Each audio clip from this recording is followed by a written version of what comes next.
Brian Robinson stared out the window of the small plane at the endless green northern wilderness below. It was a small plane, a Cessna 406, a bush plane, and the engine was so loud, so roaring and consuming and loud, that it ruined any chance for conversation. Not that he had much to say. He was certain, and the only passenger on the plane was a pilot named, what was it? Jim or Jake or something, who was in his mid-40s and who had been silent as he worked to prepare for takeoff. In fact, since Brian had come to the small airport in Hampton, New York, to meet the plane driving by his mother, the pilot had only spoken 5 words to him: get in the co-pilot's seat, which Brian had done. They had taken off, and that was the last of the conversation. There had been the initial excitement, of course. He had never flown in a single-engine plane before, and to be sitting in the co-pilot seat with all the controls right there in front of him, all the instruments in his face as the plane closed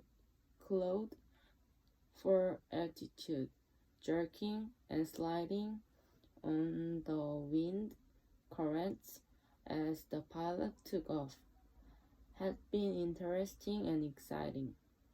But in 5 minutes, they had leveled off at 6,000 feet and headed northwest, and from then on the pilot had been silent, staring out the front, and the drone of the engine had been all that was left. The drone and the sea of green trees that lay before the plane's nose and flowed to the horizon, spread with lakes, swamps, and wandering streams and rivers.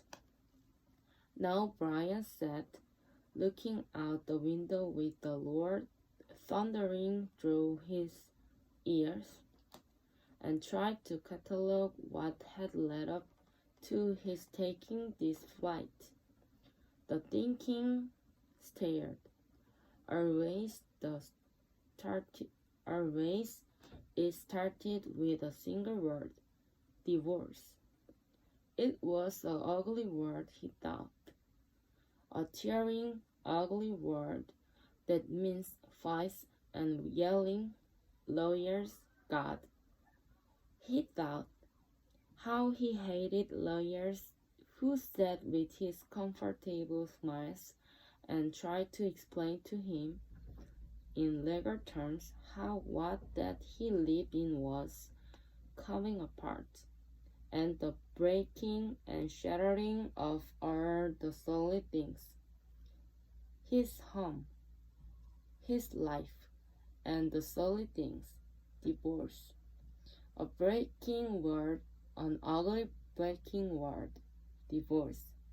Secrets. No, not secrets so much as just the secret. What he knew and had not told anybody. What he knew about his mother that had caused the divorce. What he knew, the secret. Divorce, the secret. Brian felt his eyes begin to burn and knew there would be tears. He had cried for a time, but that was gone now.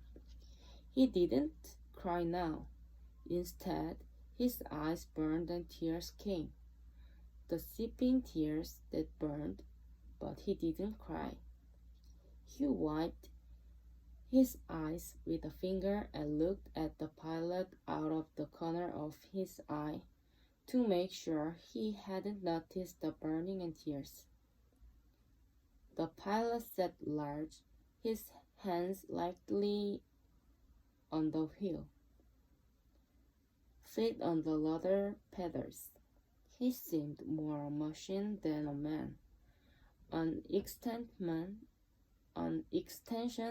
of the plane. On the dashboard in front of him, Brian saw the dials, switches, meters, knobs, levers, cranks, lights, handles that were wiggling and flickering, or indicating nothing that he understood, and the pilot seemed the same way, part of the plane, not human. When he saw Brian look at him, the pilot seemed to open up a bit, and he smiled. Ever fly in the co-pilot's seat before? He leaned over and lifted the headset of his right ear and put it on his temple.